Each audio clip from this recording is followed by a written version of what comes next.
Він їхав із Києва, заїжджав до мене. Заїхав, там мукички мені кульочок привіз. Ну і він приїхав, да так подивився, да виходить із хати. Довго не був, бо йому треба було на ночну зміну. Він виходить з хати, да так подивився в садочок, да каже, і не чищене, каже.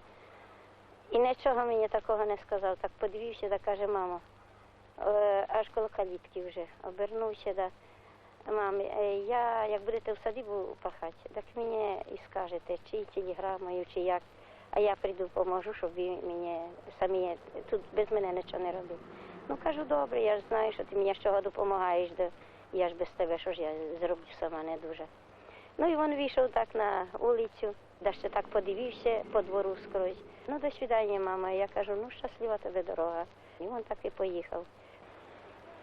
І більше я його не побачила, синочка свого. Я не можу. Ну як це так, що там 400 чоловік на всі блоки виходить, а то вон там один остався, роднесенький. Ну. Де я не йду, я думаю, і лягаю, де я думаю, да хоч би ти мені в сну приснився, хоч би ти мені вдався, я тебе побачила. Ні разу не приснився, нічого.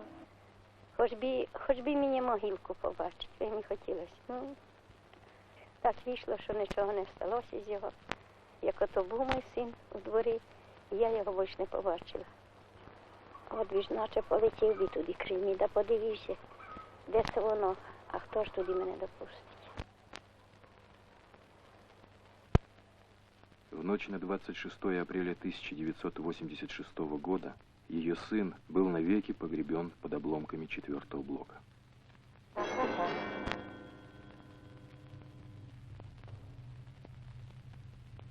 Этот фильм снимался с 28 мая по 26 июня и в начале сентября. Авторы не ставили перед собой задачу показать исчерпывающую картину происшедшего в Чернобыле. Они стремились запечатлеть свидетельства людей, непосредственно причастных к трагедии, уроки которой еще предстоит осознать. На мой взгляд, это не авария, это катастрофа.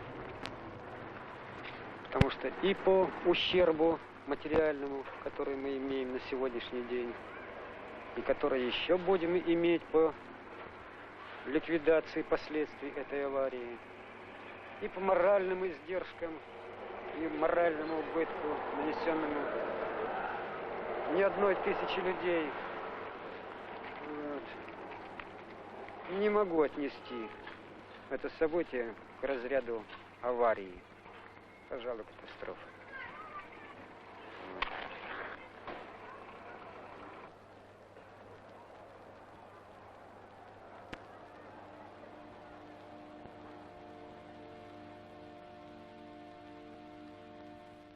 Это Припять.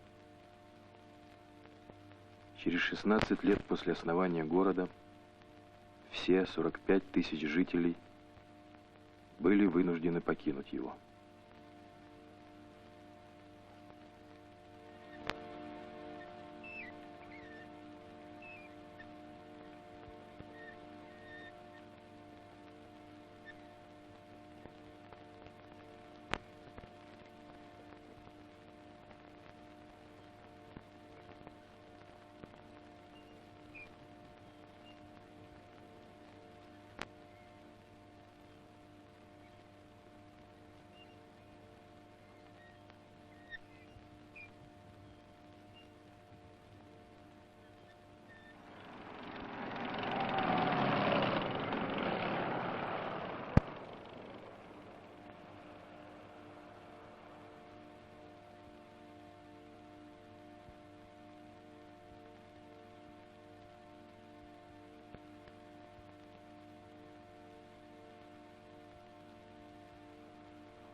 давайте так. Вот сейчас мы пойдем потихоньку туда, в ту сторону.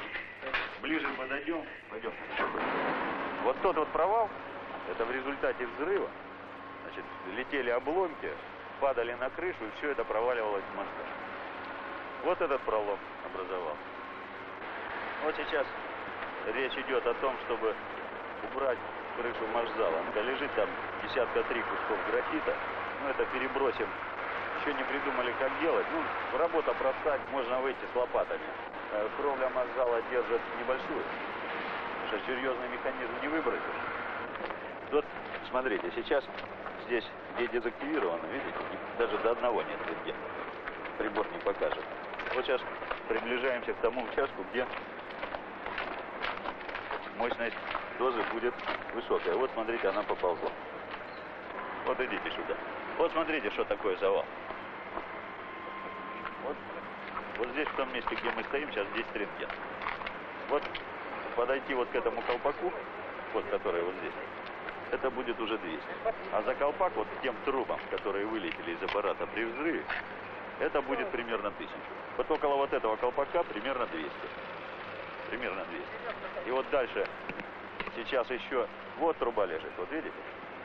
Вот труба. Вот в районе вот этой трубы будет уже 1000. Ну вот теперь представьте, как ты вот это сбросишь. Вот для этого мы разбили парапет вот этот. Сюда забрасываем вертолетом робота. Робот оттуда с края начнет нам все сбрасывать. Ну и дальше пойдем сюда. Ну вот высота примерно 60 метров. А потом вот специальная машина, вот она ходит. Вон стоит их. Вон около 3 бака, и вот рядом с баком триммер стоит, такую руку имеет. Вот этот триммер подойдет к этим сброшенным, значит, активным источникам, погрузит их в контейнер и увезет в завал. Вот вся методика. Так, все, выходим. Вот кусок графита, от него примерно 5 рентген идет вблизи. Все, пойдемте. На сегодня хватит нам.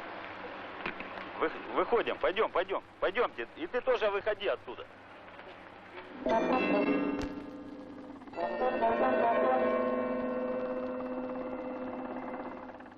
Радиация.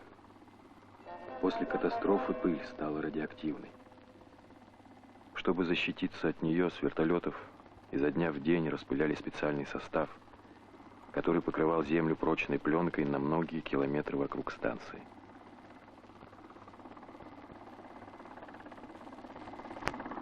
Но всю землю пленкой не покроешь. Здесь краски природы сохранились, но жизнь остановилась. Срок возвращения в эти дома их хозяев сегодня не назовет никто. На дорогах колонны военных машин впервые за 40 лет для десятков тысяч людей прозвучало слово «эвакуация». Для послевоенных поколений впервые в жизни.